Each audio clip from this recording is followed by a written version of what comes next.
What's good? Welcome. Week 45, Wednesday, November 8th. November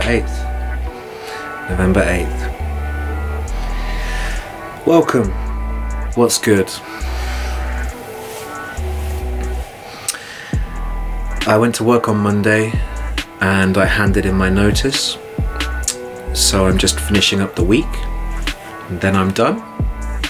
I'm leaving the job.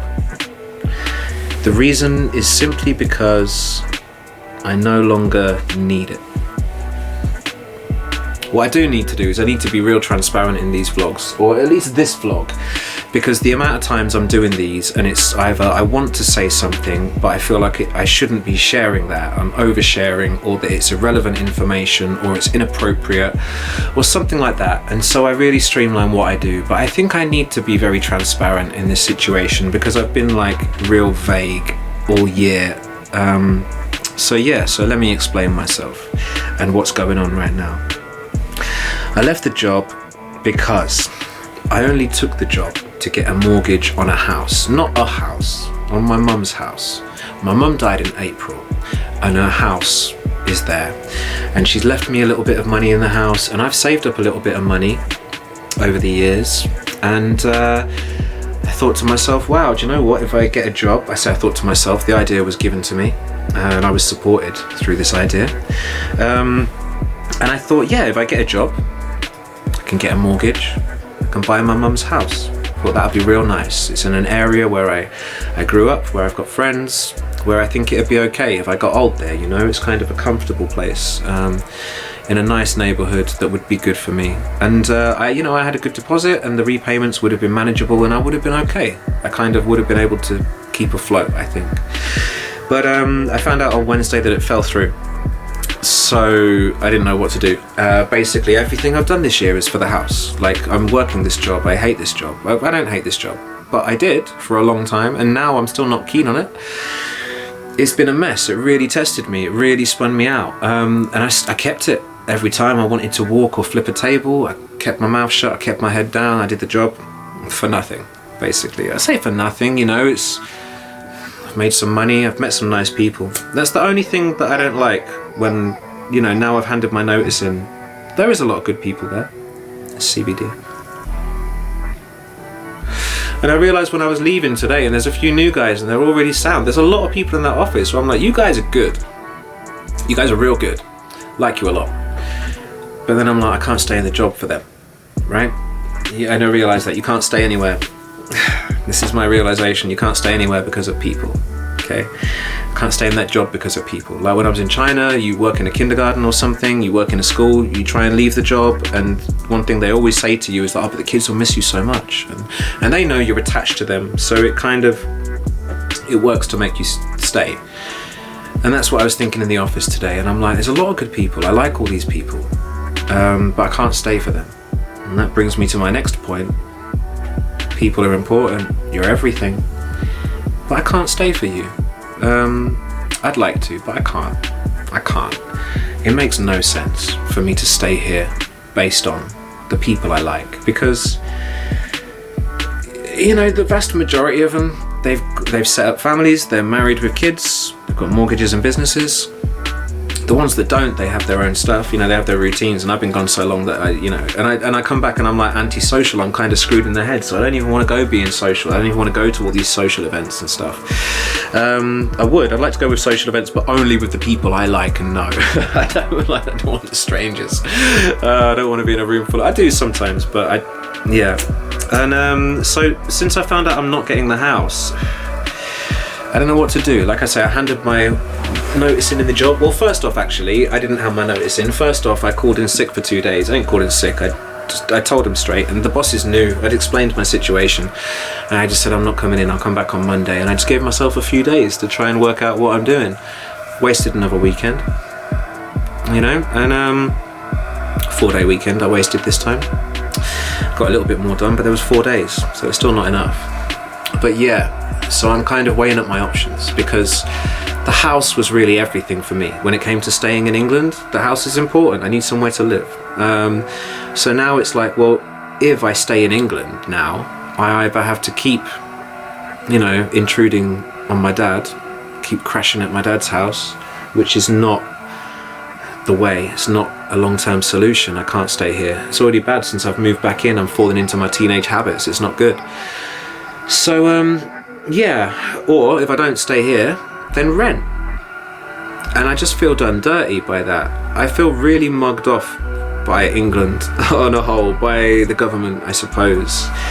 Because it's like, I've got a good deposit, okay? I've got a really good deposit that I was going to put down on that house.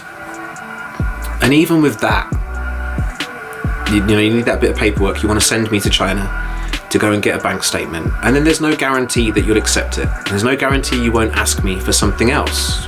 There's no guarantee that I'll even be able to get the bank statement if I go. But I'm okay to rent. Oh no, I'm okay to rent. That's not a problem. And I just feel done dirty, you know, and I just feel like if in this situation now, if I go through everything I go through to try and buy this house, and it's not just a house I'm going to flip and make money on or put people in to rent and pay my mortgage off. It's somewhere I wanted to live. I wanted to develop. I was like working out where the studio's going to go. Am I going to rip the bathroom out and put a really nice shower in? I'm working out the house. And there's a tree in the back that needs to come down. I'm working out how I'm going to do it and all this stuff. And it all falls apart. And it's like, well, if I can be this ready, if I can have so many of my ducks in a row and still not get the mortgage, what am I going to do if I stay here? Like, I'm just going to get angrier and angrier and more depressed and fall back into bad habits. So the bottom line is, I think I need to leave the country again. And I would really love your advice and even your words of support, because I'm scared, to be honest. I don't want to go, really. I mean, I do, it's exciting, but like, I don't want to go because this wasn't my plan. Like, my plan was to stay here. My plan was to set up a home here and find a way to get by. And now I just feel like because the house is gone, and it's not just the house, because I could maybe find a house, maybe I can save up a bit more, but it's my mum's house. It was my mum's house that I could have tried to set a home up in, and now I can't do that. And now that option's not there anymore. So yeah, I'm working out what I'm going to do. But I'm very much leaning to leaving England. I'm leaning towards leaving the country again because I don't see a route here. I don't see a way through here for me to be happy and move forward. So yeah, when it comes to where, I don't know either. And the toss-up I've got at the moment is kind of between three basic places. Okay, I'm thinking of, well, Europe. If I go into Europe, anywhere in Europe is close to England. I mean, if I was in France, I could keep my car and I can drive back and forth to England. It's not too bad. So there's that. But it would mean learning a new language and culture. But it's Europe, so it's closer to home. It wouldn't be as tough as it was in China the first time round. So there's that. That's one option. Second option is back to China. Not the same city. I'm planning on, I think if I do go back to China, I won't go to the same city. I'd go maybe somewhere in the south, try and find a job in the south where the weather's a bit better and where supposedly I hear the culture is a bit less communist. And people are more open-minded, apparently more relaxed. So maybe there. But then if I go into China, I lose the internet again. You know, Google, Facebook, YouTube, Twitter, whatever else. It's all blocked. Instagram, it's all blocked in China. So if I go back there, then I need to work that out, what I'm going to do, because I can't keep, putting stuff out if I'm in China. Well, I can, but I rely on a VPN, and the VPNs are not always that reliable. So yeah, there's Taiwan, which is near China. It is China, technically. I don't have that conversation with people from mainland China. Taiwan's it's China. They speak the same language. And that's another good thing about China. If I go back into China, but a new place, I have the language. I understand, I'm aware of the culture. Whether I can deal with the culture, I don't know. But so it's a fresh start, but it's also I've got language and I've got a little bit of understanding. So it's a brand new start, but it's got a little bit of comfort in it as well. And I've got friends in the country. I might not have friends in whichever city I go to, but there are friends in the country. And if I'm in that country on the visa, then I can travel in that country and see my friends. So it's not a bad option. And if I go back to China, the only thing, from a professional point of view, is I can keep developing my Mandarin. And then if I do get my Mandarin to a point where it's good enough, on par with Chinese people, then I'd probably get a job with it a lot easier. There's not really many options for Mandarin now. I don't know if there will be in the future though. So can I really base my next step on that? So yeah, it's either Europe for location and comfort, or it's China for adventure and comfort, or do I go completely new?